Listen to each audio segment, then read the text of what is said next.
In the late 1980s, one band skyrocketed to fame with a raw, rebellious sound that set them apart from the polished glam metal scene. Skid Row had everything: killer riffs, an electrifying frontman, and a meteoric rise. But behind the success was a story of friendship, jealousy, and a bitter war with none other than Jon Bon Jovi himself. From the band's formation to their fast track to stardom, thanks to Bon Jovi, to the ugly falling out that led to an onstage punch. This is the untold story of Skid Row.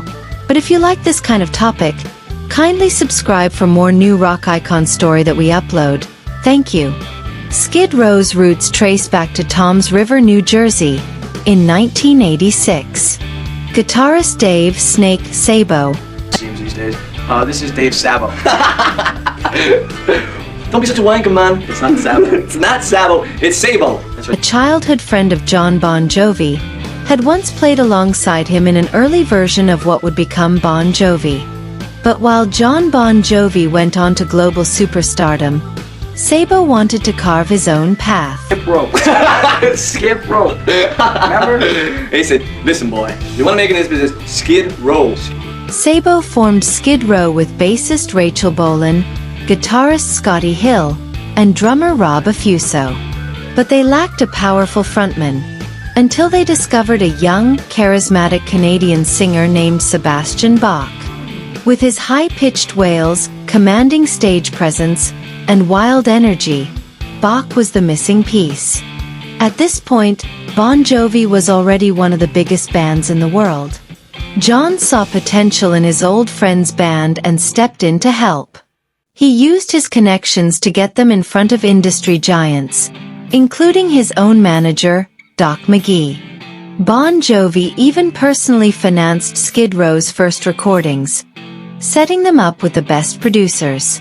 However, this help came at a cost. Bon Jovi and his manager worked out a deal where Jon and Richie Sambora would receive a cut of Skid Row's royalties in exchange for launching their career. Some reports suggest this deal took as much as 18% of Skid Row's earnings from their debut album. At first, Skid Row didn't care. Their self-titled debut album, 1989, was an instant success, powered by hits like 18 and Life, I Remember You, and Youth Gone Wild.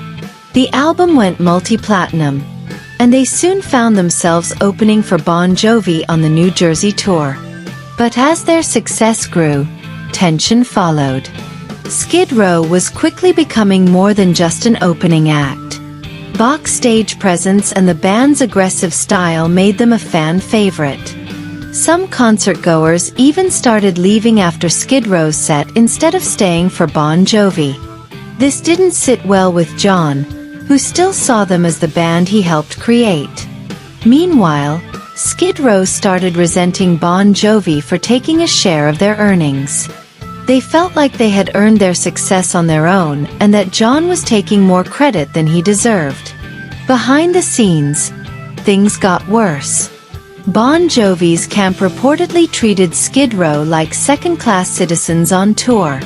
They had limited access to the best dressing rooms, sound checks, and even catering.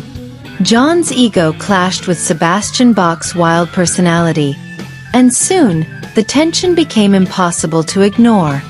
The feud reached its peak during the final leg of the New Jersey tour.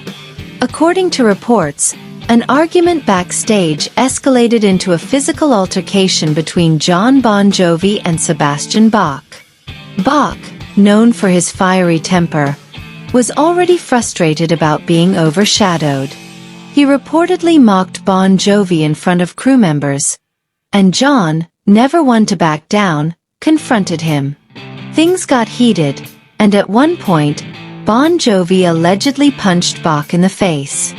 Whether this was a full-on brawl or just a heated moment depends on who tells the story. But what's clear is that from that moment, there was no turning back.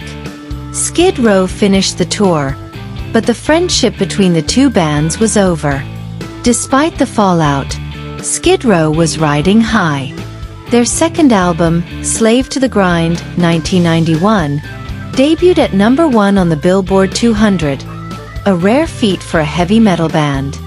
They had broken free from Bon Jovi's shadow. But success brought new problems. Internal conflicts within Skid Row, especially between Bach and the rest of the band, began to tear them apart. Bach's wild antics and ego became unbearable for his bandmates. In 1996, he was fired from Skid Row after a series of clashes, including a fight over the band refusing to open for Kiss. Without Bach, Skid Row lost its magic. The band continued with different vocalists, but they never regained their former glory. Meanwhile, Bon Jovi remained one of the biggest rock bands in the world. In later years, Sebastian Bach and Jon Bon Jovi have both downplayed the feud. Bach has admitted he regrets how things went down, but also insists that Bon Jovi took advantage of Skid Row financially. Bon Jovi, on the other hand, sees it as a business deal that Skid Row willingly accepted. There have been brief talks of reunions, but bitterness still lingers.